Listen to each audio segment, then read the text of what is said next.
Pumpi taksa talking na le nun tak ton tung na thu na hiam china khan le khat ai zungin ele ikidot masak tin de hi tuni lungdam na lai siang tho mak alian som le ni anew som le gia na pan som ni le sagi na sunga to pai suina talking na le nun tak ton tung na thu tel tak ki chen takena hong hil hi to pai su hun lai na talking na nun tang na thu aum lo biang na lam makai pol khan no ma tua te ina saduse te mekichi hi amau ten mi hing te van tumi te le khagilo khanin te si thelo na khanun tak ton tung na thu na lo hi amau ten bangum hiam chi le leitung van gam nun tang na thu bek na mu hi tuain bang leitung na nun tak sung nuam na sak le van gam hiziao tuaina sina to abei mang amai mang hi bang ma om non lo hi leitung pumpi taksa nun tang na nop sang na bek thupi asate ai hi khat ve nang le ki christian nun tang na te sunga zong hi bang ngai sun na upkhel na honglu thei mau hi van tungam na chiu bang mel thei khange leitunga nuam takin nung ta peule hawin nuam sa peule phazoe asisa te van tungam atung sa te hongki hil ki khat bek om ke ye chi bang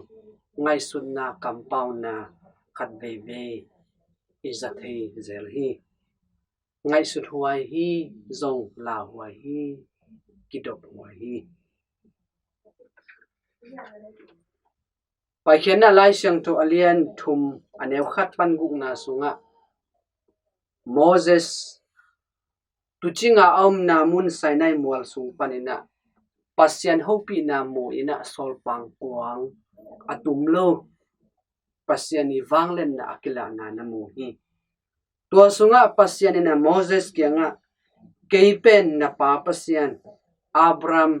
Isaac Jacob pasian kahi hi na chi hi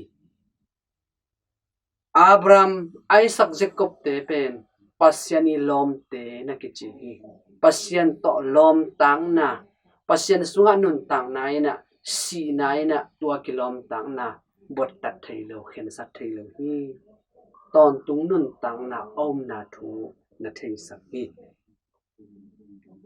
kumpi David ina amai late lai siang tho sunga bang na gen hiam chile late alian som sagi le thum anew som ni le thum pan som ni le lina sunga eleng ai zongin nangma to kaum khom ngin nget ka khut tak lamin ke na honglen hi thula na to ke ma nong makaya anu nung ni chiangin min than na muna na hong ton pi ding hi china kumpi Davidina amai muna kha sunga abual na thu nun tak ton tung na thu om na thu na gen hi tua bana mi siang tho poluina kam sang pa Isaiah lai siang tho alian som guk le li anew li alian som guk le nga anew som le sagi na su lain korin tu masa alian ni anew kwa pan som na sunga bang na gen lew hiam chi le mi hing te mi to akimungei lo bil to zong akizangei nai lo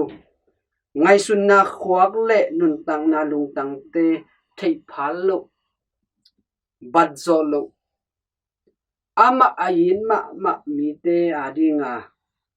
abol khol na gam van tungam nun tak ton tung na gam mun om na thu khasyang thuen ong hi li khasyang thuen hong thei saki china mi syang tho polwina ong hi li kam sang pa Daniel ai syang tho alian som len ni anew ni pan thum na sunga zong bang mu hiam chile asisami tampi te nun tang na anga ki ding u hi por khat te nung ta ton tung ding wa por khat te in aton tung zum na le min sian na anga ding u hi apil te a hi ule van tung kho wak to atang khom ding u hi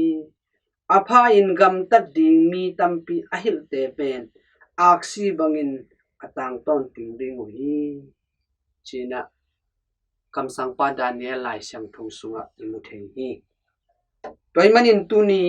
izak lai siang tho tung ton hitale e Christian te si huina sunga salan som nga le khat na te sunga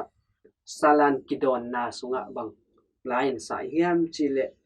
akite sa gu de tang te na to pa mai alung dam ding hi ni khat ni changin akite sa gu de tang te ki kai khom ki ding talking na sunga pasien min than na so ki helding chi kong thei khong sak hi toy manen tuni izak lungdam na lai siang tho sunga to pai sui kamal te lai siang tho thu thuk te lungai komina pasien in nangle ke mi hing te tan khedinga hong sol leitunga ming suana ang lain mi hing bang tek te kinong piangin gimna tha na thuakin ai zongina tua si na zoin athoki pasien ta pai to pai sui talking na sunga nangle ke na upna lamen na anei mi te hi tua upna lamen na inei na te sunga kip takin dingin iupna mit te ki hongin iupna bil te vakena ilung tang te ingai sunna khwak te ina pasian i wanglet na amu thina dingin upna pi ching te inei thina ding talking na pasien kam cham na ama aza tak ayin mi te adinga leitung pian ma peka pasien ang bol sat nun tak ton tung na gam van tung gam manoin lamenin lungulin anung ta nangle ki Christian thuzui mi te